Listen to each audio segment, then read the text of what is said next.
And welcome, Hoosier fans, to another disappointed episode of the Assembly Call, as today your Indiana Hoosiers fall yet again for the 10th time in 11 games to the Minnesota Golden Gophers 84-63 in a game that really didn't even feel that close. Al Durham hit a couple of threes late that kind of brought Indiana over that 60-point mark. But this was in a season, really, in a couple of months of really, really bad Indiana performances.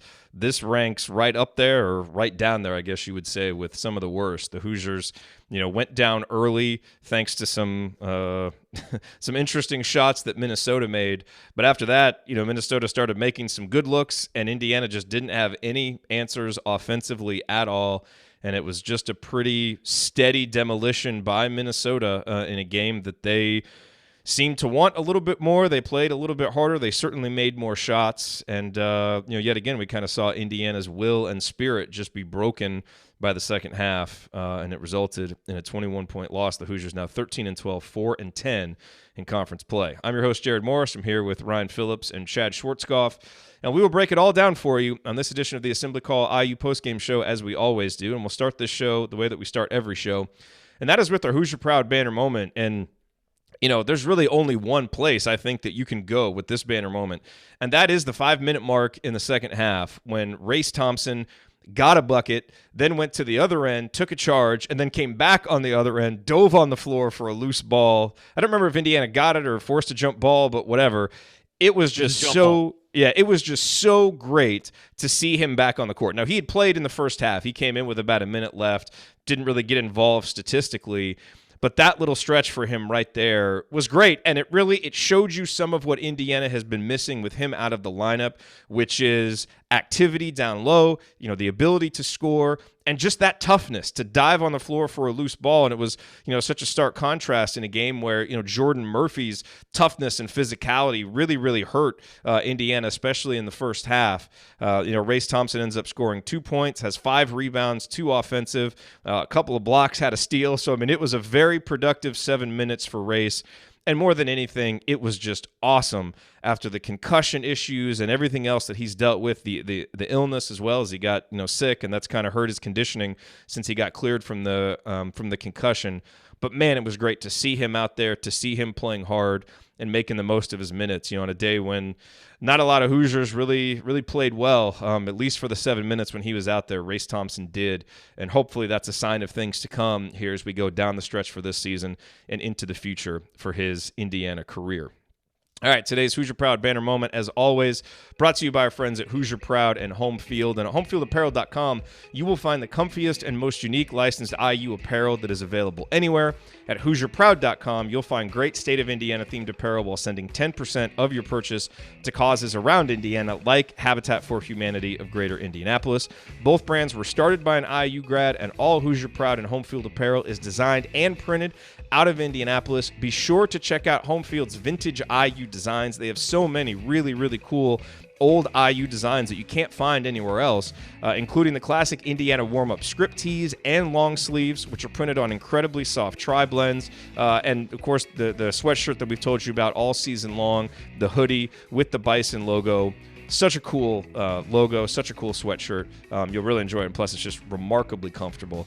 That's at homefieldapparel.com. Can a brother get some coupons? Yes, you can. Don't forget to use the promo code ASSEMBLY at checkout for 15% off your order on either site. That is promo code ASSEMBLY at HoosierProud.com and homefieldapparel.com. All right, it is time to move the ball, find the open man, and get some opening thoughts from the rest of our team.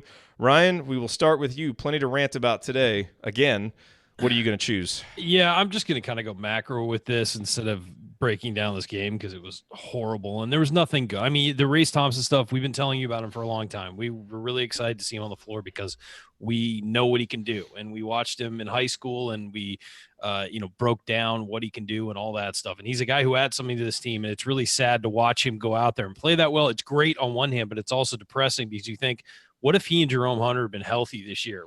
How good would the bench have been? Would it have completely changed the dynamic of this team?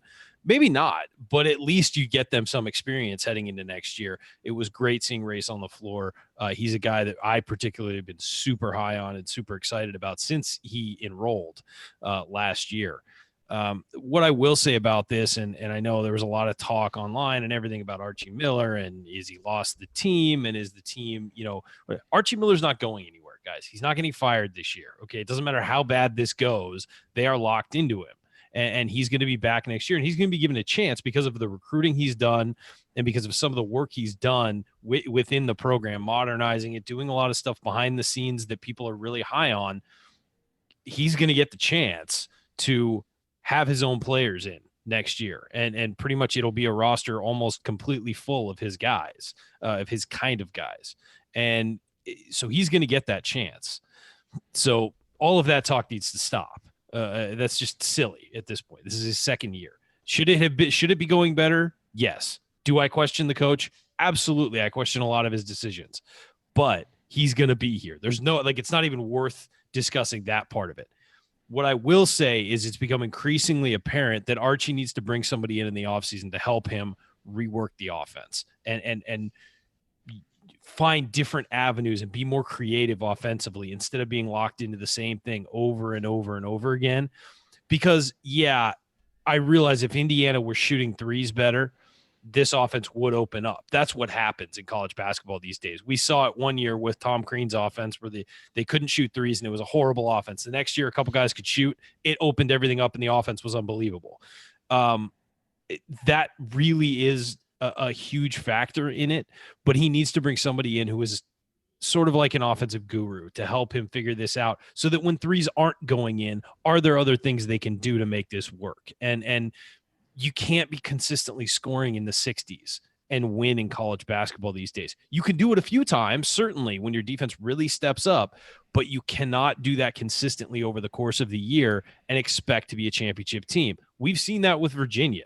Virginia can be great during the year, holding everybody under 50 points and, doing what they do. But then you get into these tougher games against the more talented teams. And if a team hits a couple shots, you're already up against it because you're not a team that scores very much. And so you need to be able to do both, defend and run up the score on offense when you can. And so I do think Archie needs to bring in somebody, get some perspective. And look, I think Archie Miller is a very smart guy. I think he's a very smart coach. This season has not gone the way he wanted. I guarantee you there's nobody on the planet more disappointed than he is. Just what I know about Archie from talking to people who knew him at Dayton, what I know about talking about Archie to people who knew him when he was assistant coach. This is not a guy who's going to sit there and just take this.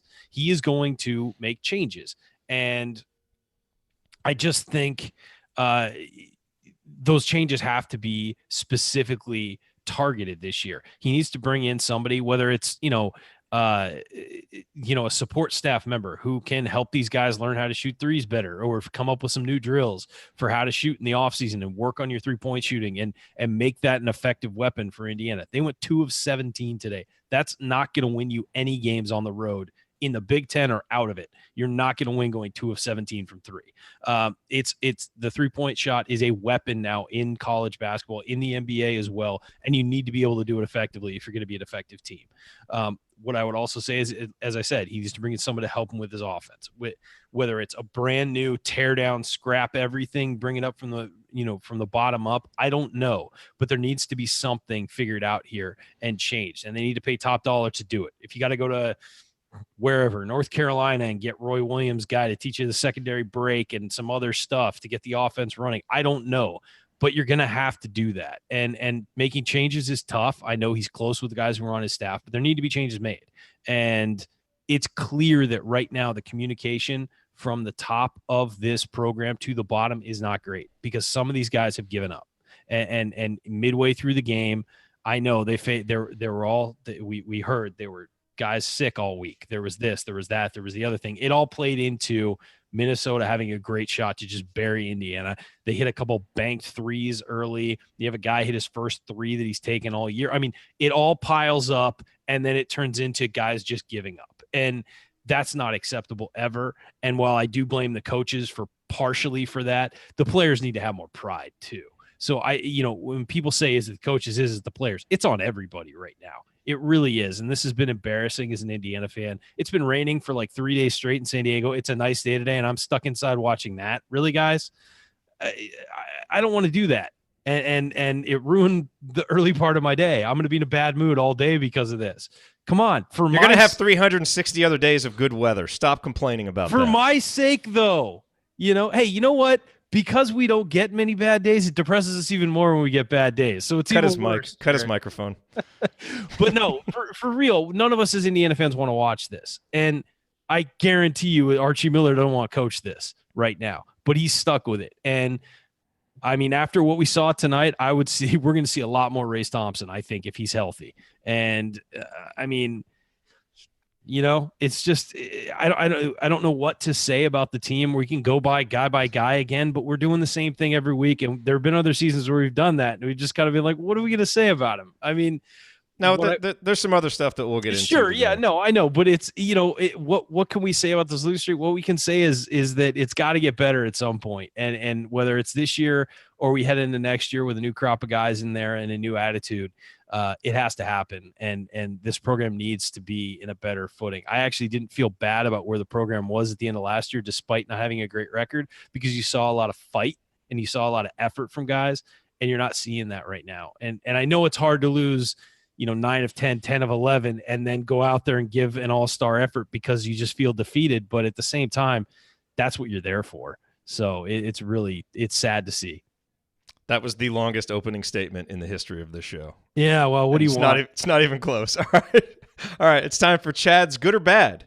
Chad, what do you have for us today? Well, in a game like this, it's always the hardest to find the good. Obviously, the bad for me that I'm going to go to is that 3-point difference that we talked about.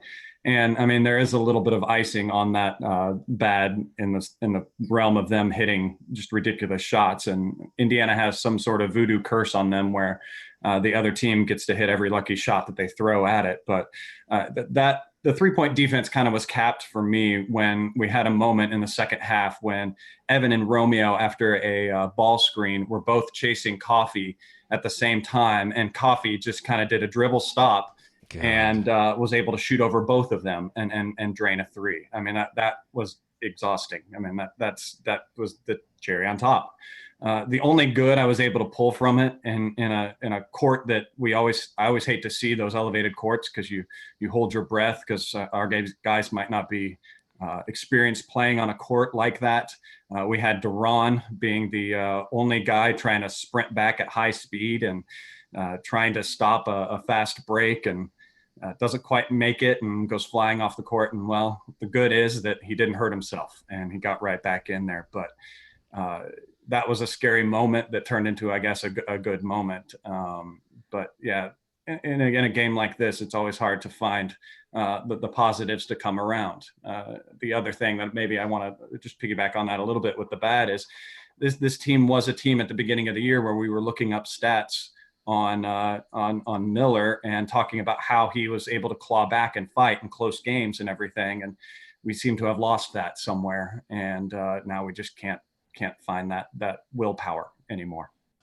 By the way, ban raised courts. Yes. All of them. Get rid of all of them. They are dangerous and they serve no purpose. Yep. Also, how bad was this game? For a while, that moment with Durham was the leader in the clubhouse for banner moment. Just him going off and not getting hurt. And he had a couple other times where he fell to the ground, but got up and kept going. And that was really about the only positive I could find. So, okay, one thing I want to hit here before we close this segment, because it was obviously talked about a lot on the broadcast, and you just look at the box score and it's going to jump right out at you. Romeo played 31 minutes and only took 6 field goal attempts. There is no question that is unacceptable. The thing is, though, Ryan, I don't think it's quite so simple as, the offense didn't utilize him properly. I think that's a big part of it. I agree with everything that you said, about we've got to figure out this offense. There's no question. I mean, because the fact that we have had no answers offensively and really have shown no improvement is concerning, from this coaching staff's perspective. But, I also think at a certain point, Romeo has to take advantage of the opportunities that he gets and be more aggressive and move off the ball and do more to make things happen. So to me, it's not as simple as just saying this team doesn't know how to use him. He also didn't do enough to get himself going. And so I think there's shared blame to go around for that. And the result is, 10 points on, very quiet 6 field goal attempts. That has to be more for a guy who is the most talented player on the floor. And when you are that, you have to assert your will more often than he did. It was just, we've seen him be very aggressive, and today was just a very passive performance from him, along with the offense not getting him opportunities for easy right. baskets. It's definitely a combination of the two. I mean, they're running him off screens constantly. You know, you hear it on the broadcast, them saying, well, they got a screen for him. Well, they're screening for him a lot, and he's getting the ball.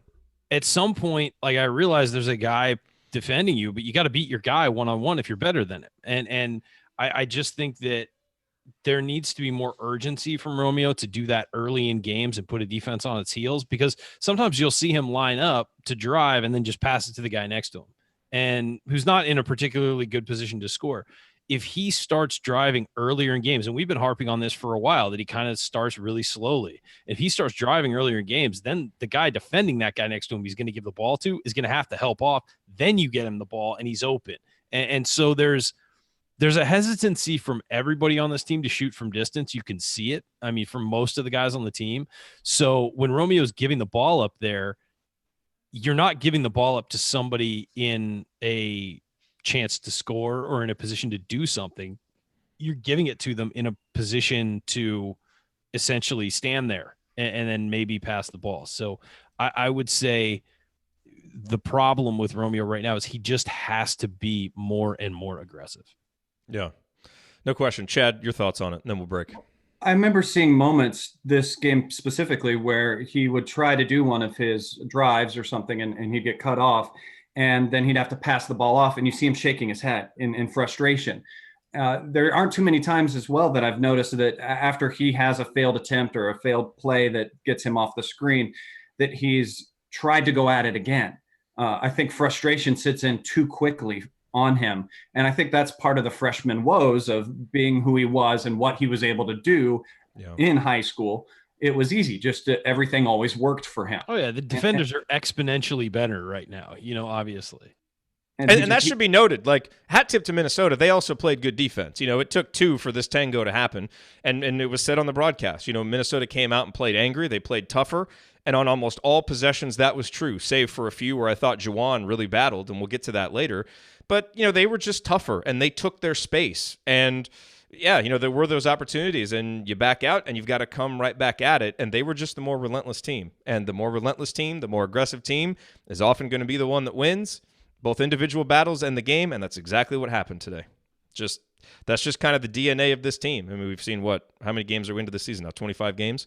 I think we have a pretty good idea that's just kind of how this team is constructed right now. All right, well, coming up as we continue our breakdown of Indiana's loss to Minnesota, I'll point out today's meaningful moments that you might have missed, and then we will go inside the numbers to highlight the most important statistical notes from this game. There's a few that really tell the story.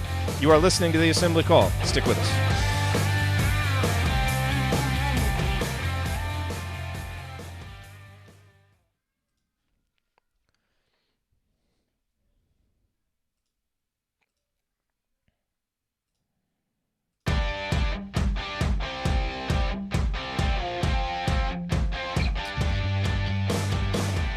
You're listening to the Assembly Call IU postgame show. I'm Jerod Morris. I'm here with Ryan Phillips and Chad Schwartzkopf, and we're breaking down Indiana's 10th loss in 11 games. Hoosiers lost by 21 points today in the barn against Minnesota.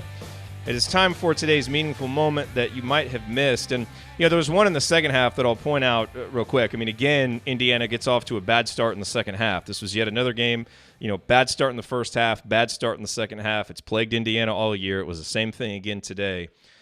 With about 14 minutes left in the second half, it's 54-38, and it kind of feels like Indiana might have a little chance to get a run. Minnesota had started to get a little bit three-happy after making 3 or 4 of them early. They'd missed a few, so they miss one. We get a rebound, come down, and Devontae Green, as he did way too often today, just took an early kind of wild shot early in the shot clock off the dribble, didn't probe the defense at all. He misses it. It wasn't even close. Then we go down on the other end, and Devontae gives Gabe Kalsher pretty much a wide open three-pointer because he doesn't close out. We talked all week about how there's one guy on Minnesota that you can't give clean looks to. That's Kalsher. Of course we did. And boom, we give up an offensive possession. They make a 3. It goes to a 19-point game. We had no chance after that. Not that we might have had a chance anyway, but that kind of felt like our last gasp, and we just kind of pissed it away. But to me, where this game was really lost, Ryan, is, it was 28-16 in the first half. We hadn't been playing well, but we went on a nice 9-2 run where I thought Juwan really put us on his back. I mean, he had a great offensive rebound. He scored a bucket, had a great defensive play on Jordan Morgan where he actually stood his ground, forced that jump ball where he kept his hand on the ball. It was a great play. Then he drives into the lane and scores. On the next two possessions after that, Romeo hits an elbow jumper. Devontae hits a three. It's 30-25, and it's like, all right, you know what? We weathered them making some uncharacteristic threes. We've got our toughness back. Here we go. Now this is going to be a ball game. And what happens on the next two possessions? But Jordan Murphy basically says, no. This is my house. This is my game. I'm better than you. I'm tougher than you, and I'm going to go score. And he got a three-point play, got a bucket. It was 35-25, and Indiana never really threatened again. And that was the difference. Jordan Murphy had a terrific game, and that sequence right there was timely, and Indiana didn't have anybody who was able to stand up to him in those moments. And that was your ball game. So, I don't know what other moments stood out to you, but to me, those in each half, it's like, you've got a chance, but that's been the problem for this team during the losing streak is when they get that chance and they've got to continue a run or stop a run, they can't do it. Yeah, they don't stand up well when they get punched in the mouth. I mean, they really don't. And Jordan Murphy did a lot of punching today. And I mean, that guy's phenomenal. I mean, honestly, watching him for all these years, that guy deserves to be all Big Ten. I think he's a borderline All-American just given what he's done this year. But the thing is, he plays for Minnesota, so he's probably not going to get that much credit nationally.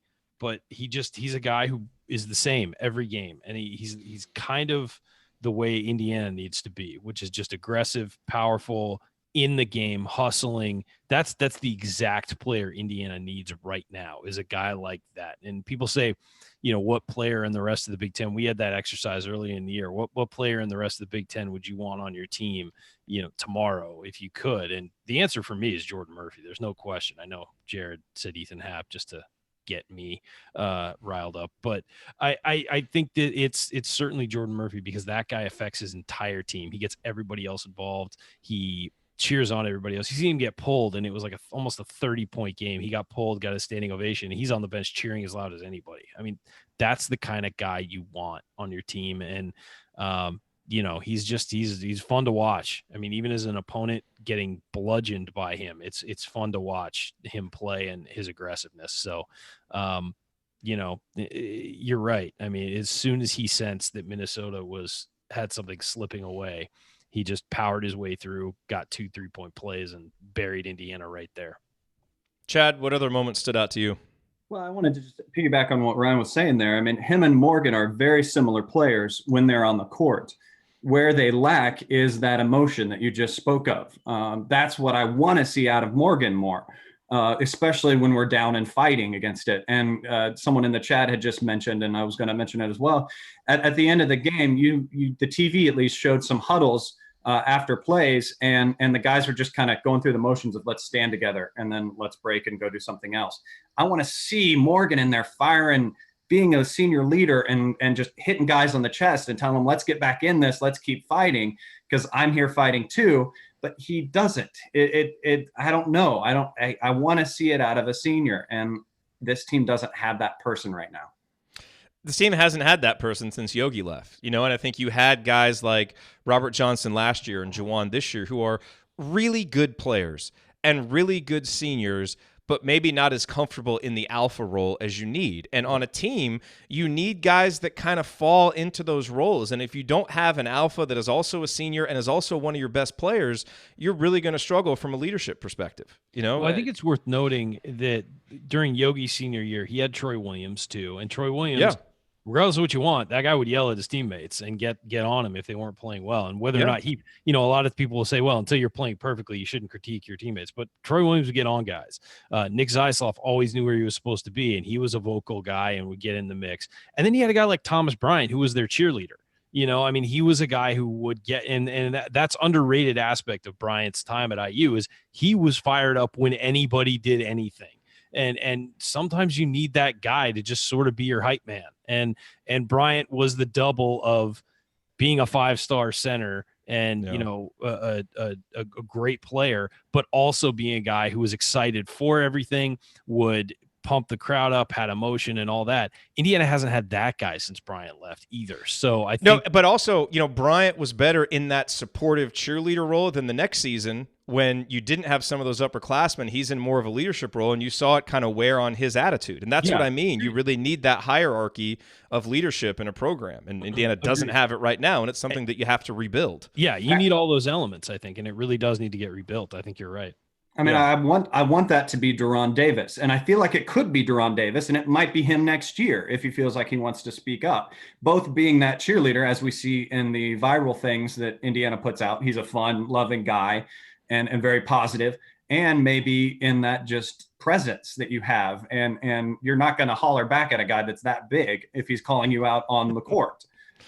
Yeah, his issue is just staying on the court. I mean, I think he definitely has that potential if he can stay on the court.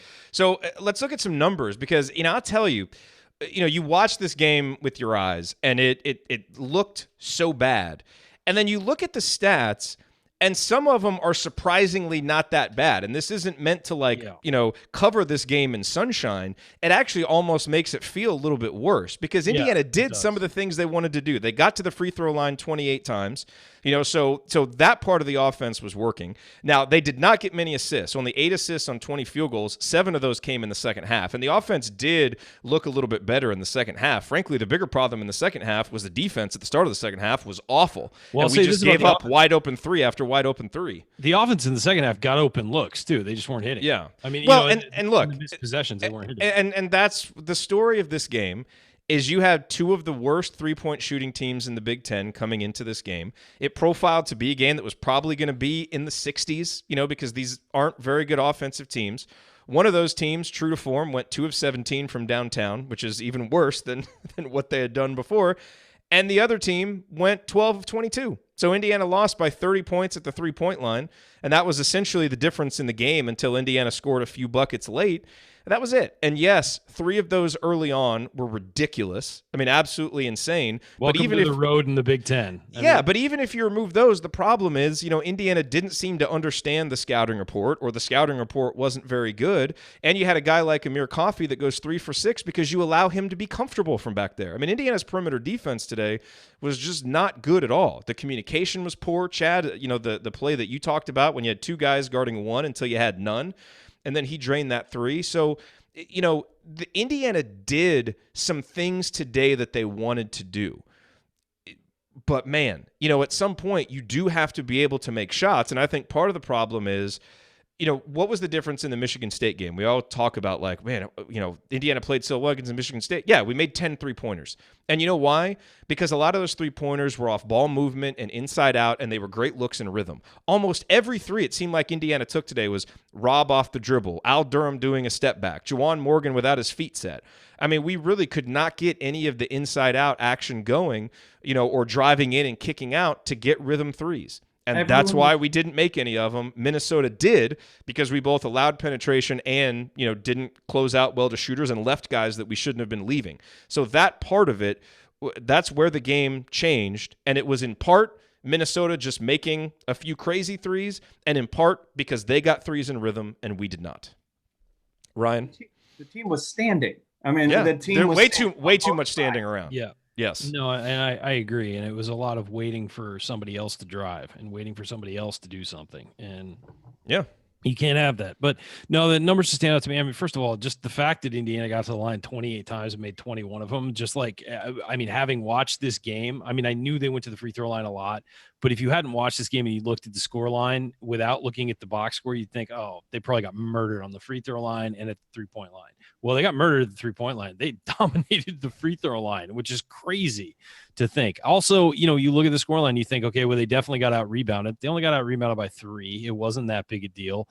They had 10 blocks. Indiana had 10 blocks defensively. And 7 steals. Yeah. Wasn't even a storyline. Minnesota had 1 block and 3 steals.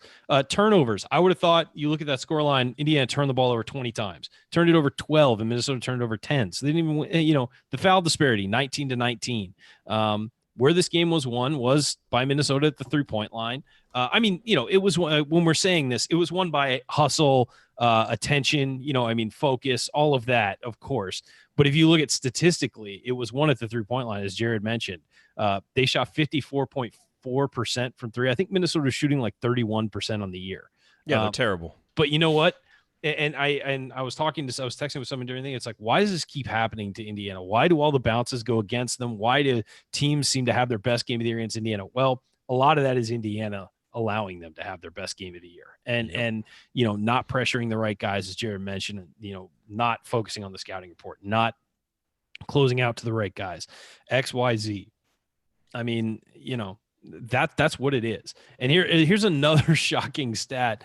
Indiana had 4 of their 5 starters in double figures, and the 4th was Devontae Green, who had 8. So he almost was in double figures too. Yet somehow they get blown out. And again, you look at games statistically, you look at those things statistically, and you think Indiana probably had a pretty good game. Nope, they looked awful. It might be the worst game they've played in this losing streak. And this was to me as embarrassing as the Duke game. But the Duke game, you say, all right, that's an incredible team. They are going to run you out of their building every time. It's going to take a very special team to beat that Duke team. Walking into a bear's mouth. Exactly. And in this situation, they were playing an average at best team with a really good player and got hammered. So that's the difference. I think this is the most embarrassing game we've seen this year. I think it's the worst game we've seen this year. And aside from Race Thompson playing and looking like the guy we know he can be, there was no positive for me today. Yeah, and just so this is clear, the point that I was making, because there is a difference between playing well and shooting well. Sometimes you can play well and you just don't shoot well. Today, Indiana played poorly and shot poorly, and I think that the story of the 3-point line, some days it's because one team just made shots and the other team just missed shots. Other days it's because the team that made shots worked harder to get them, and the team that shot poorly didn't work hard on either end to get the kind of shots that they wanted. That's what happened today. So it's not as simple as they just made threes, we didn't. They earned their makes more than we earned their makes, and I think that the 3-point stat tells that story today. And honestly, it's funny you talk about that. And there was a game that's very indicative of what you're talking about. And it was the national championship game when Carmelo Anthony was at Syracuse and he played Kansas. In the first half, Syracuse just made threes. They were guarded, they were defended well, and they wound up winning the game because of that first half where they nailed a bunch of threes. And it was really, you look at it and you're like, you know what? There's nothing you can do when a team is just making shots like that. There's just nothing you can do. And if a team shoots 60% from 3, you're probably going to lose. I mean, that's just, but the thing is that you're right. There are some games where it's where guys are just unconscious, hitting threes, whatever it is, they're hitting, even guarded. Against Iowa hit a couple big threes late, guarded. That's not today. You're right. Today was Minnesota worked and got the right shots because Indiana allowed them to. And then on the other end, Indiana wasn't getting reversals, wasn't getting rhythm shots and everything from deep. So you're right. There are 2 types of games where shooting can be like the big difference. And this was one of them, but it was the one that you look at and you're like, ugh, like that was bad. Chad, final word on this. I mean, I think some of that with them hitting the lucky shots and us not defending it well, at least in the first half, it gives you, at least as a fan, a little bit of false hope because you see it as one thing. Okay, we're in this game despite this one thing. Let's get into the locker room. Let's address this. Let's fix this. They might not be hot and hit these lucky shots anymore. We might be able to defend it a little bit better going into the second half. And then we're in it, and this game we can win. Unfortunately, that correction didn't happen. I mean, whatever we need to do to start a GoFundMe page with the chat mob to get Coach Tonsoni in there at halftime to pep the guys up, let's do it. I would pay so much money to see that. He'd get in there with some of his beautiful poetry and quotes, and we'd see a different flame come out in the players when they come out of half. But it's just what's happening in that locker room at halftime. It's obviously not the right adjustments or what we need because things haven't been changing. And here's the thing about the poor start Indiana got off to. I think it was 21-11 at the second media timeout. 9 of those points were kind of BS because you had that Aturu 3 and the 2 banked-in threes. So, like, at that point, you're thinking, all right, you know what? Like, defensively, we've had a few breakdowns, but we're actually playing relatively well defensively, and they've just made some crazy shots. The problem is it did seem to give them confidence, and they continued to work hard to get those looks, and it's almost like it just killed our confidence, and look, we are not a mentally tough team, and we've seen it time and again in these, 10 losses out of 11 games. The one game where we were mentally tough, we worked hard for threes and we made them. And it is like, we need to be realistic about something here. It is a huge boost when you're scoring points and shots are going in. Like, it does translate to the other end. And yes, sometimes you can, drive some offensive enthusiasm because your defense is really going. But man, we've all played basketball, and this is a hard game when offense is like pulling teeth every possession, and where you maybe, you don't feel confident in what you're doing. You don't have confidence that you're going to make shots. And that's kind of what we saw. And from Minnesota, we saw you make a few of those early looks, man, it builds confidence and you're working harder. And it just divulged for the rest of the game. And it's not to excuse it because, well, maybe divulged is the wrong. It diverted. It went in opposite directions for the rest of the game. There you go. And it's not to excuse it because someone has to step up and say, look, they made a few threes. Who cares? Let's get back in it. Let's dig in. Let's play for 40 minutes. And this team is just rudderless right now, and that they don't have anybody who can do that and do it effectively. And it's led to all these losses. All right. No, they just feel defeated. And and they look defeated, and then they end up defeated. And honestly, when you've lost this many, in a row or in a stretch, honestly, it's hard not to. You've got to overcome that, though. But honestly, it's how you overcome that? You overcome that with togetherness and a belief in each other and some esprit de corps, and that's what this team doesn't have. Like, they just don't seem to have the kind of chemistry that allows you to pull through that together, and that's part of what makes it difficult to watch. All right, coming up on the Assembly Call, we continue our breakdown of Indiana's 21-point loss to Minnesota. We do need to talk about some more individuals and their performances, talk about the good, the bad from Juwan Morgan and from Al Durham and others. That's next here on the Assembly Call. Stick with us.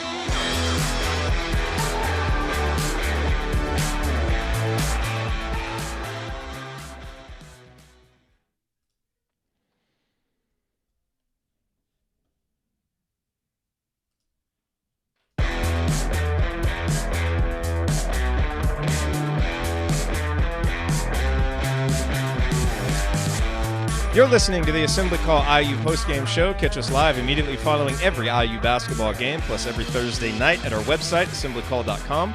While you're there, make sure that you sign up for our free IU Hoops email newsletter. Over 6,000 of your fellow IU Hoops fans are subscribed. It'll make you a smarter and more well-informed IU basketball fan. I'm Jerod Morris. I'm here with Ryan Phillips and Chad Schwartzkopf. We're breaking down another Indiana loss. Guys, there are a few individual performances that I want to talk about. One is Juwan Morgan's, who, we'll start with the numbers. The shooting was not efficient. He was 4 for 11, but he had 14 points. He had 8 boards, 3 of them offensive, 2 assists, 4 blocks, and 3 steals. And, to me, he was almost like a poor man's Jordan Murphy in this game. Like, there was so much gushing over Jordan Murphy during the broadcast, and I wanted to be like, hey, like, Juwan Morgan's playing pretty well too.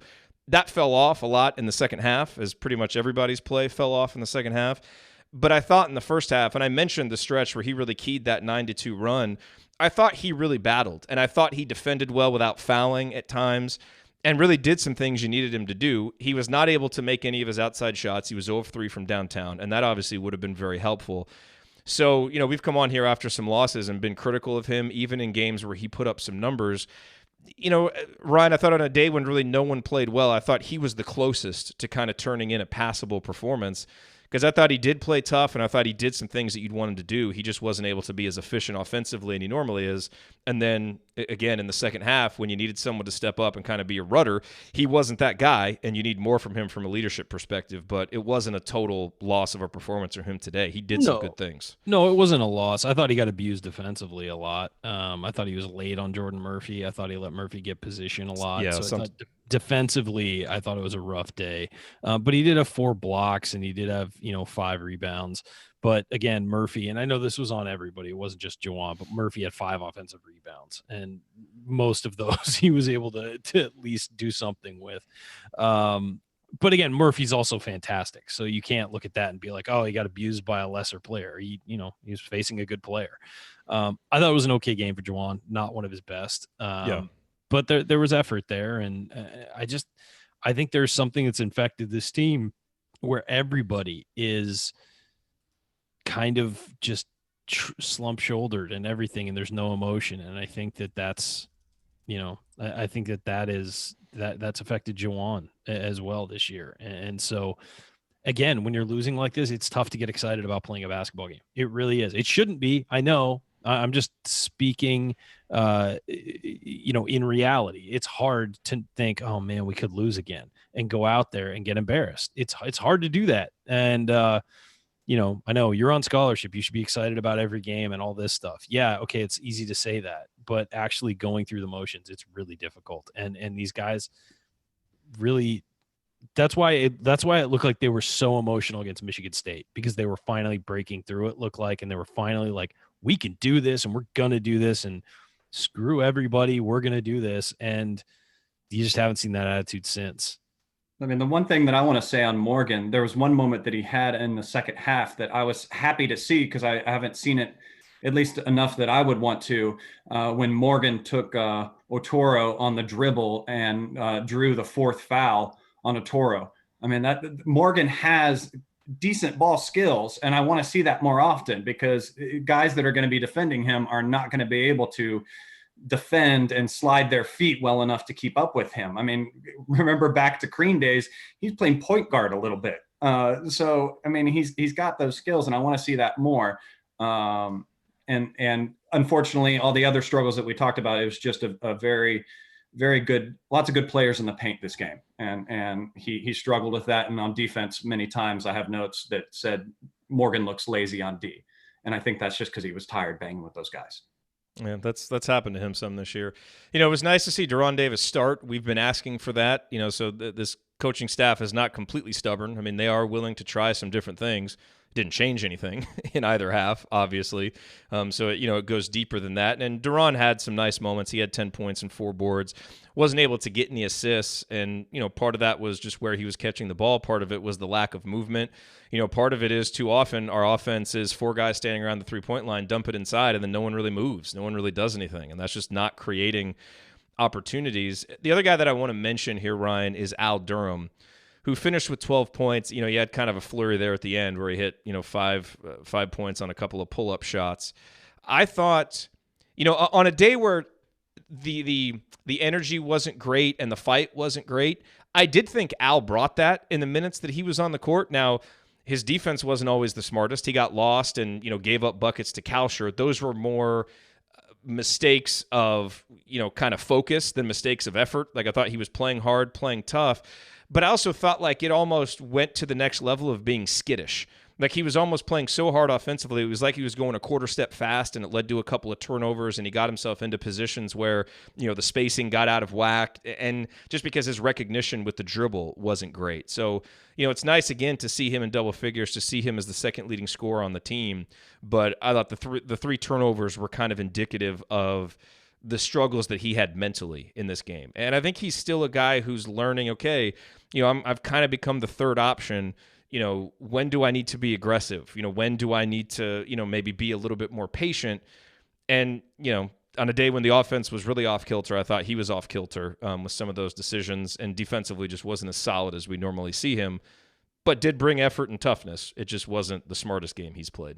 Yeah, no, he does that all the time. That's his calling card. And I think that he probably forced some things tonight or today trying to do too much. I mean, with the team getting smoked like that, a guy like Al's instinct is to go. And I think that probably, hurt his performance a little bit. But again, you watch the game and he's one of the few guys who's engaged and really working and playing hard. And, he's been the guy that you can rely on to do that from the very beginning this season. And so he's one of the bright spots that I'm looking forward to next year to see how he develops as a player, because we know you hear stories from people about how hard he works. And if that guy is giving that effort and he works even harder, it's, watch out to what he can become. But yeah, I thought it was definitely a slow start for Al today. And then he sort of kind of got into a rhythm, and then hit a three late, had some points late.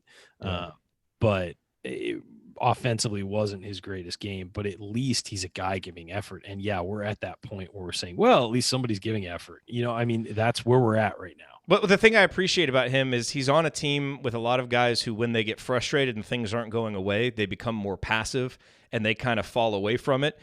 He kind of goes the other way. And yeah, sometimes that leads to maybe like overdoing it, but you would always rather have to slow a guy down than speed him up. And this seems to be a team that you need to speed too many guys up, and that's not Al. So kudos to him for that.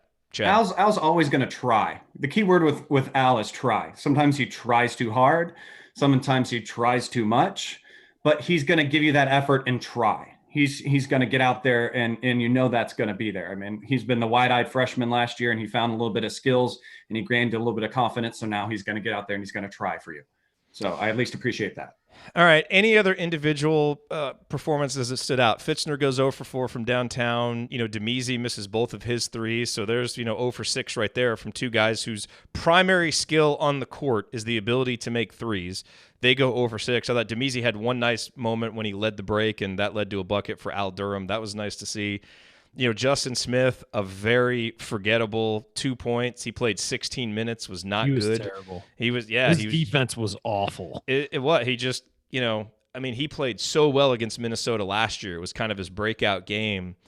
And he has looked a little disengaged, especially these last few games. It was a broken record with Justin. Again, his first 2 possessions were him doing things that he doesn't do. He was dribble driving and tried to hook, and then it was a pull up on the line, and he did. Again, same thing, and then he just disappeared, like you said, for the rest of the game. Yeah, Rob Finney, apparently he was sick all week. That guy just can't catch a break this year. Had a upper respiratory infection. Strep throat. I know. So, he looked a little off kilter too, and some of his shot selection of late, hasn't been as solid as it was before. His 3-point shooting is not back yet. He's missing by a foot. It's not. He's just not there. He was in a great rhythm in December, and it's just been thrown off. Any other individual performances that are worth noting? Otherwise it was kind of a lot of the same that we've seen from guys. We've covered some of the other guys too, like Romeo and Race Thompson. Other than that, a lot of forgettable. So I guess I thought Durham Davis did pretty well. 10 points, 4 rebounds, 3 of 6 from the field. Would have liked to see 2 of those other ones go in. He was close enough. He should have made them. But 4 or 5 from the free throw line, 4 rebounds, a steal, 3 blocks. Again, Durham Davis isn't going to be Durham Davis till next year, but what we're seeing from him is positive, just because he's able to get on the floor and do some stuff. So again, it's small victories, but seeing Durham Davis start a game and play a lot is always going to be a positive, because I think that next year he can be a really, really important piece of the team. So just seeing him work his way back from that injury is a positive. So I will add that to Race Thompson. Those are my 2 positives from today. We were talking the last show and recently about wanting to see Davis start and wanting to see him play as many minutes as he can. So obviously we have some sort of power in there. So I think let's put out there as well. Let's see Race play as many minutes he can. Now, maybe he even a game or 2 down the road starts as well. Let's keep trying things. God, that'd be great. It would be great to see him out there. I saw someone in the chat that mentioned, Fitzner tricked them all like Cinderella at the ball. Here's what I'll say about Fitzner. This is a guy that over 3 years at St. Mary's was over 40% from 3-point range every single year. And, on 1 or 2 makes a game. It was a decent amount of volume. So it made some sense to bring in a guy to give you some depth down low that could make threes. It made some sense at the time, but man, has that decision backfired on Archie Miller in Indiana, because not only is he not making threes, but you can't really count on him to deliver anything down low. And so it's really that has really, really hurt Indiana, and it's been magnified with the injuries because you've needed him even more. Well, and it's worth remembering that they got him late in the grad transfer process. It wasn't like he was he was right off the bat, that's the guy we want, and they went out and got him. They were still recruiting some guys, and they were looking at other grad transfers, and then it got into a couple guys decided where they were going, blah, blah, blah. And then, he was sort of down the list, and they said, we've got an open scholarship, let's just do it. They brought him in thinking that he would be off the bench in a rotation with Race Thompson, Jerome Hunter, some other guys. So yeah, he's a weapon you can use, not the first big man off the bench, which is what he was to open the year and first part of the year. And let's remember, early in the year, he had some nice games where you're sort of thinking, all right, this guy can do some things. And it just has disintegrated along with everybody else. So you can be rough on Fitzner and you can be rough on the decision to bring him in. But remember, he was brought in for a different role than the one he's had to play, where he's been one of the primary guys off the bench on and off all season. That is not what they were bringing him in for. And they were bringing him in for to be in that group of low post guys who are going to be rotating in and out. So, I mean, this is definitely turned out differently than everybody expected it. But like a lot of guys on this team, he's just not performing up to expectations. I mean, if your thing is you're a shooter, you can't go 0 for 4 when you get 3 of those are really good looks. Not even his expectations. It's, his proven track record. That's the thing. I was excited going into this game to see what he was going to do because he had the golden jersey this past week. I mean, we saw on the social media things. Do we know why he did? I mean, I thought maybe he turned a corner, at least in practice, enough to get that golden jersey. Maybe that's indicative of how practices are going right now, that Fitzner would be the one with the golden jersey. But, and we saw nothing from that. Now, I saw some comments in the chat. We should have gone for Matt Mooney, should have gone for Ryan Taylor. Look, this coaching staff prioritized shooting in the grad transfer market. We went after Ryan Taylor hard. He didn't want to come because Romeo was coming. And Ryan so he went to Northwestern. Yeah, so, the staff did that, and they got a guy who profiled to make threes. It hasn't happened. And this isn't to absolve them from blame. And at some point, a guy comes into your program and he craters on the one skill that he's good at. Yes, that is in part on him, and it's in part on the fact that, your system hasn't helped him, and you haven't been able to build up his confidence, so it doesn't absolve the blame.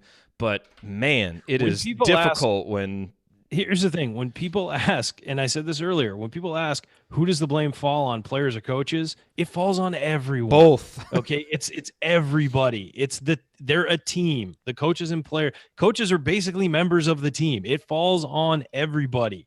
And, they're in charge and everything, but at the same time, when things go badly, it's on the players on the team to help lift things up, and it's on the coaches to lift things up. And when things go this badly, it's on everybody, and they all need to figure this out. And you know what? Kent Sterling asked me this week, just dropping that name, by the way, when he asked me this week when I was on the radio with him, what do you think of guaranteeing 4-year scholarships, or should these guys be year to year and be able to have their scholarships taken? I do not think the scholarship should be taken. I think you should guarantee a guy a 4-year scholarship. And the reason why, because it's the right thing to do. These players get taken advantage of in this system consistently. I think at the very least, the one thing you can do is guarantee that they will have a home for 4 years, and they will be fed for 4 years, and they will be educated for 4 years. It doesn't guarantee them playing time. No, that's the thing, is it doesn't guarantee you playing time. What it guarantees you is that you will have a spot for 4 years. I think it's actually 5, to play for. But that's the right thing to do.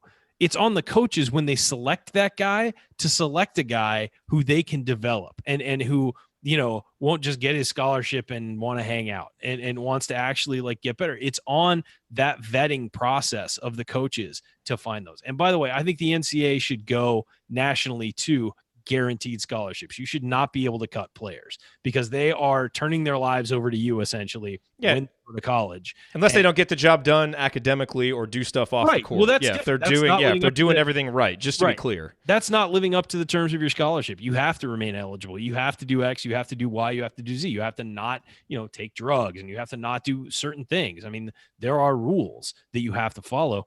But I think that nationally, the NCAA needs to guarantee 4-year scholarships. I mean, right now it's kind of on an honor code that universities will do that, and they don't. And so I think it's right. But at the same time, those players have to live up to the expectations of their scholarship as well and show up every day and play hard and behave by the rules. And so I don't think the answer to your problems when you're a coach is get rid of everybody, let's bring in new people. I think it is change what you're doing to fix these guys and make them better, because it's not always just about talent level. It's a lot of it is about how you're communicating with these guys, how they're hearing it, how they're developing. And, if they're not engaged, figure out how to get them engaged. You're like a teacher.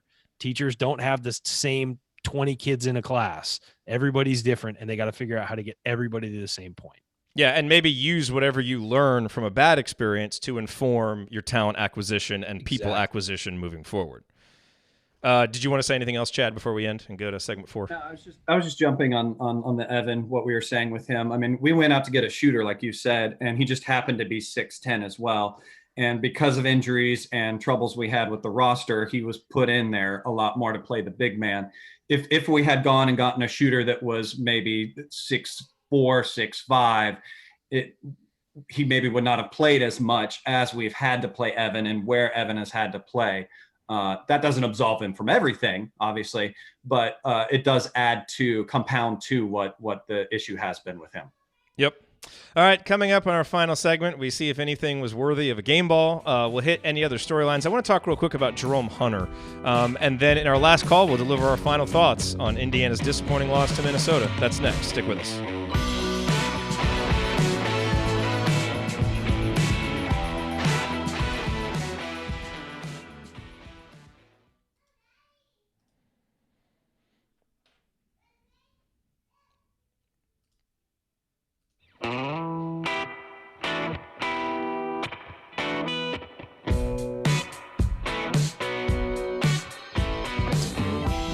You're listening to the Assembly Call IU Postgame Show. I'm Jerod Morris. I'm here with Chad Schwartzkopf and Ryan Phillips, and we are wrapping up another just bewildered episode of the Assembly Call as your Hoosiers drop their 10th out of 11 games to Minnesota today. Guys, this is the point in the show when we always hand out our game balls, and we will hand out a game ball somehow. I'll go first because I'm giving it to Race Thompson, which might seem ridiculous since he only played 7 minutes, but you know what? Given what that guy has gone through with the concussions, with the illness, to keep working hard, on his conditioning, to be ready to play and get those minutes. And then when he got those minutes, even in a game that was as out of reach as this one, to go out there and actually assert himself and play hard and play with some enthusiasm and some toughness. Yeah, the game was out of reach, but I liked what I saw from him. And on a day where there just weren't very many bright spots, seeing that guy out there on the court was awesome. So it didn't contribute to winning, obviously, and it was only 7 minutes. But that's kind of how bad the rest of the game was and how exciting it was to see him out there. So Race Thompson gets my game ball, both for what he did today and for his ability to battle back when many people thought he might not play at all this season, to get back on the court to help this team down the stretch. Game ball to Race Thompson. You guys are all nodding, so I'm guessing you agree with that pick. I'm giving it to Race. I mean, Jerod and I, we get texts from insiders. We get emails from insiders all the time. There were people in December when it was a couple weeks after it happened who said, I've never seen a worse concussion. I don't think this kid's going to play. There were people who thought his career might be over. And we weren't talking about that on the air. We didn't want to put that out there in the universe, but there are people who thought legitimately his career might be over. And you've heard him talk about it now where he couldn't even go to class, which I'm sure, he didn't mind that, right? But no, he was kept, he wasn't on the bench. They had to keep him in dark rooms. They had to, it was really, really, really, really bad. That's a major head injury. And for that kid to battle back, come back, and then go home to Minnesota and play the way he did. I know it was only 7 minutes, but you know what? He showed a lot, and he showed a lot of fight too. Where guys weren't diving on the floor going after balls, he was in the mix, and he was not tentative. And you come back from a head injury, I wouldn't blame you for being a little tentative in your first game action. He was not. He was willing to fight, and that's the kind of guy that Indiana really, really needs at this point. Yeah, it's Race for me, obviously, too. I mean, that's the one positive you look at for a game that's a blowout like this, because then Race gets more minutes. And we all kind of go into this game not knowing or kind of curtailing our expectations as to what we're going to get from him. And he exceeds everything that I think I was expecting to get out of him. And yeah, he has it. Ryan, did you have a press conference quote that you wanted to get to? Yeah, let me pull it up. Archie Miller in his press conference. I think this is a lot of what some people have wanted to hear for a while from Archie Miller. He says, this is from Mike Miller of the Herald Times. Archie Miller, this is sort of a deal breaker. we have to make some real, in my opinion, drastic changes to the way we're doing things right now. We've got to get some guys' attention, and we need some guys to play better. So I think that you're finally seeing Archie Miller. There you go. He's almost been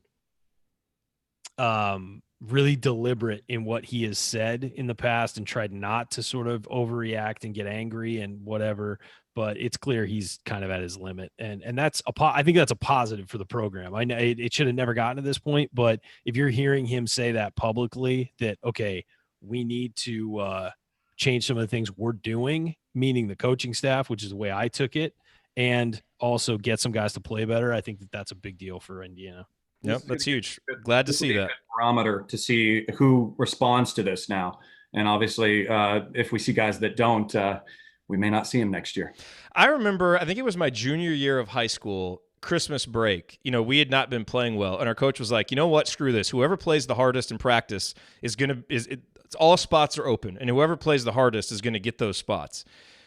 It might be time for something like that, to where you just, look, nothing is working. We're going to go with the guys that give us the effort and the focus, whoever that is. So it's time to earn it. And, I don't know if you go that drastic, if that kind of stuff would work, but it certainly seems like he's, he has tried some things, hasn't tried as much as people have wanted. Hopefully, Ryan, that's indicative of some kind of change that we'll see here down the stretch. So one thing I want to mention real quick is about Jerome Hunter. Because, so much talk about him this year. It's been such a mysterious kind of, reason why he's out. And you heard on the broadcast today, people say, I don't know if he's ever going to play for Indiana. And I think it's important that people know, just to give you as much as I know about this situation, like, number one, it's not an injury. It's a condition. And he had, no one really knows what the condition is. I don't know what the exact condition is. He did have surgery that was announced to try to help alleviate it, to try and help fix it. That is no guarantee that he will be ready for next season. He didn't tear an ACL to where there's a timetable. So when you hear people talk like that, where it's like, boy, this guy is so good if he can get back on the court, no one has told me like, yeah, he's, for sure 100% going to be back ready for next season. But no one has said the opposite either. It really is kind of a wait and see thing. So as you start projecting forward for next year and talking about him, just understand no one really knows right now. And it's a damn shame because he's a really good player, so talented, could have meant so much to this team, has such a bright future in the game. But just know that, it is kind of up in the air and no one really knows exactly what the condition is. So that's not, those aren't kind of ridiculous statements when you hear them. That's, I'm hearing the exact same thing. So we all hope for the best, for him. But that's, it's kind of one of the challenges of when you start projecting forward for next year because he's such an important piece of the puzzle. And I've also heard that Jerome, I know some people texted me thinking that when somebody said today, I don't know if he'll ever play for Indiana, was he thinking about transferring or whatever? No, Jerome's all in on it. No way. He loves IU and he loves this coaching staff and everything. And I mean, look, this coaching staff has held his family's hand through all of this. They've been right there. They're just as concerned about his well-being as we've seen with the concussion guys and everybody else. So this coaching staff has handled this correctly, I think, and has been very attentive to what he's needed. Again, we don't know what's going on. As Jerod said, again, we get texts from people, we get emails from people that doesn't make the air because it's irresponsible in some cases to put that stuff out there.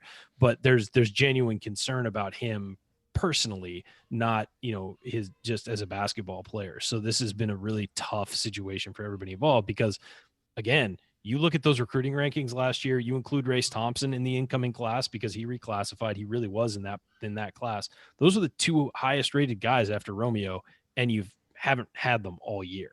I mean, that's a huge blow to this program. But again, the concern is with these kids' health, not basketball. That's the last concern, as it should be. Any other storylines you guys want to hit before we get to last call? I think we've said about as much as can be said about this game. We've beaten this game up just like Minnesota did to Indiana today. Pretty much. So looking ahead, quick turnaround. So we will have Banner Monday on Monday. We'll talk a little bit more about the Purdue game there. And then IU Purdue Tuesday night, obviously a huge opportunity again, for Indiana to get something positive going here down the stretch. But my goodness, are they going to have to play better against a Purdue team that executes so well and plays really hard on both ends of the court? This Indiana team is going to have a lot more mental toughness and fight if they want to make that a game on Tuesday night. And hopefully they do. It's certainly within the realm of possibility. We've seen it, but they need to make shots and they need to play with toughness and effort and energy and togetherness, and that has just been in far, far too short supply during this 11-game stretch that has included 10 losses. You're listening to the Assembly Call IU postgame show. Remember that because you're an Assembly Call listener, you get 15% off your entire order at HoosierProud.com and at HomefieldApparel.com. So if you want officially licensed IU gear, go to HomefieldApparel.com. And if you want one of our Assembly Call logo t-shirts or one of Hoosier Proud's unique Indiana-inspired designs, visit HoosierProud.com. On both sites, use the promo code ASSEMBLY at checkout for 15% off your entire order. All right, guys, it is time for last call. Chad, you go first. Final thoughts.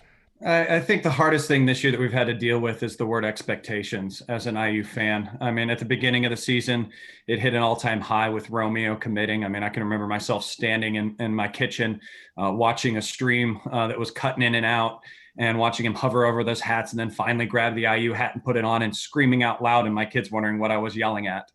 And then we get into the season and we have some really great games.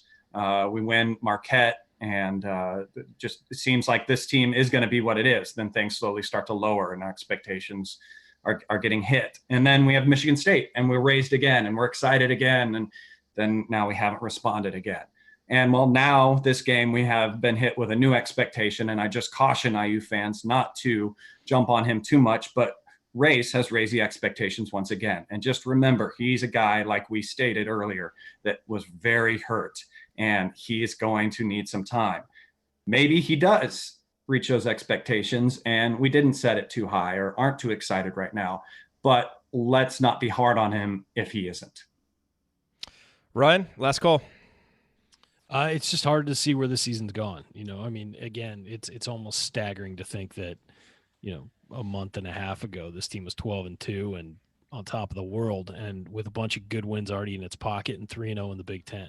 And things have certainly just taken the weirdest turn. I mean, they really have. And the change in the way this team is playing, the change in the fight we're seeing out of them, it almost feels like they've gotten worse while everybody else has gotten better. And that's dangerous. And that's sad to see because this team had a lot of potential.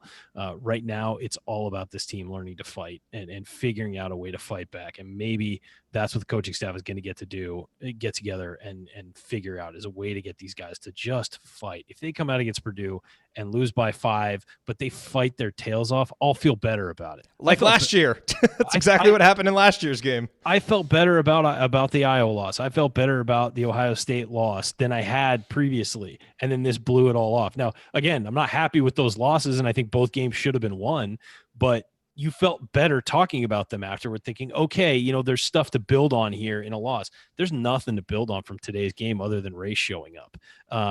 So, yeah, I would say that it's just a really, really bad situation right now, and hopefully the coaches have something planned to turn this around because they need to. I tell you, this was just a dreadful performance. It was awful to watch. It was just not just didn't seem to be a lot of pride in the Crimson jerseys today. And that is awful as a fan when you see that. So the only thing, Chad, you're right. Seeing Race Thompson out there, that's a positive to take from today. The only other kind of thing I'm taking solace in right now is this quote from Archie Miller. This is sort of a deal breaker. We have to make some real, in my opinion, drastic changes to the way we're doing things right now. We've got to get some guys' attention, and we need to get some guys to play better. It's the same one Ryan read earlier. I agree wholeheartedly. And, you could maybe argue that comment should have come out 6 games ago, whatever. At least it came out. But talk is also cheap. And so now we've got to see it. And I look forward to, actually watching the press conference and kind of seeing the facial expressions and the nonverbals that accompanied those words, because those are strong words and they're correct. And I think we all agree with them. And now we'll see if this team has something that they can do down the stretch, because this staff has not had answers so far. The players have not had answers. and it's just led to, one of the most dreadful 6-7 week stretches of Indiana basketball that any of us can remember. So hopefully they've got something planned, or they're able to get something done here over the final few weeks of the season to try to salvage something, because what we saw today was completely unacceptable. It certainly seems like the coach understands that. Now we'll get to find out if he has any ability to do anything about it with this group of players, and that's what we'll be watching for starting Tuesday night. All right, that will do it for us on this edition of the Assembly Call IU Postgame Show. If you want to see us do the show live and be part of the live chat, make sure that you subscribe to our YouTube channel, youtube.com/assemblycall. You can also subscribe to our podcast by searching for Assembly Call wherever you listen to podcasts. And don't forget to go to assemblycall.com or text IU to 66866 to join our free email newsletter.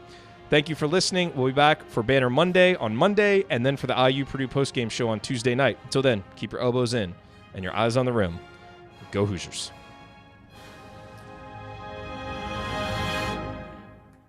Thank everybody for coming out. All right, I got to get out of here, folks. Thank you. All right. Hey, I wanted to say, just for those that are still listening at YouTube, go on and listen to the podcast On the Brink with Jordan Halls, because like was being discussed there at the end, where we want to see, at least want to see them fight if they're losing. That's what Jordan's team had. That's what Jordan saw at the beginning. And again, that's what this team needs to find is that similar fight. Maybe they need to listen to that podcast On the Brink episode. Hey. They need to listen to that one, and then the one that we did with AJ Moye before the Duke game 2 years ago when he gave his pep talk. Yes, that was a good one. You know what, though? That's the thing, man. Those guys got it. And, that this team is missing an AJ Moye, a Jordan Halls, like that type of guy. Yeah, man.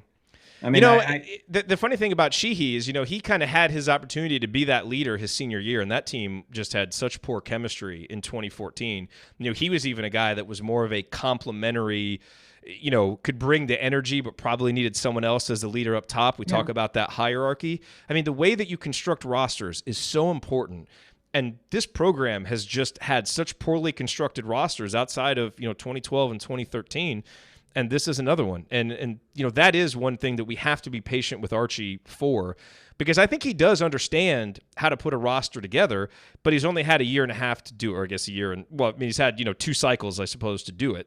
And so we have to see that, because I have a sneaking suspicion that it'll get better with him. We don't know because we have to actually see it, but man, we haven't had that in so long. One fear that I've had that has at least crossed my mind was your star player that comes in, Romeo Langford, is a very emotionless guy. Has that had an effect? Has that caused it to rub off on other guys and be emotionless as well? Seeing your best player, your mover and shaker, just kind of being flat faced and non-excited. I don't know, but then I've seen Romeo be excited. I mean, and that was the Michigan State game. That was the most fire we've seen out of him. And the problem is, if you're counting on a freshman to be your emotional barometer, you're sunk before the season starts. I mean, you need to have, because I think you can succeed that way. I mean, you've seen successful guys that are more stoic, and to me, Romeo, it's not, he's more stoic on the court, because he plays hard. Like, it's not like this may be an unfair comparison, but like a James Blackman Jr., where at times you just kind of felt like he was going through the motions. I don't really get that from Romeo a lot. Some, but I feel like he puts forth more effort defensively. But you've got to have a leadership and structure and emotional structure around him to insulate you from that being able to rub off. And right now, this roster as constructed was probably certainly wasn't perfectly constructed. It probably wasn't good enough to counterbalance that effect, is what I would say. In those regards with Romeo, he's very much like OG was. OG had that stoicness to him as well. But no one counted on OG for emotional leadership as a freshman. It was like, go block Jamal Murray and get steal dunks. Like, go do what you're good at. That's so we got to get back to that, and hopefully we're on that path long term. But we're just on the path of doom for this season. So We'll see. All right, man. Chad, thanks for coming All right. on again. Appreciate it. You, of course, will be on for the Michigan State game when we are there. So I'm glad that you've gotten some. I'm glad you've gotten some reps. You know, you're like Al Durham. You know, now you're stepping up and taking on more of a role and doing a good job with it. Like I said, call me in. I'll always try. Yep, we appreciate it. All right, everybody. Thanks for being here, and we'll talk to you Monday for Banner Monday. See y'all.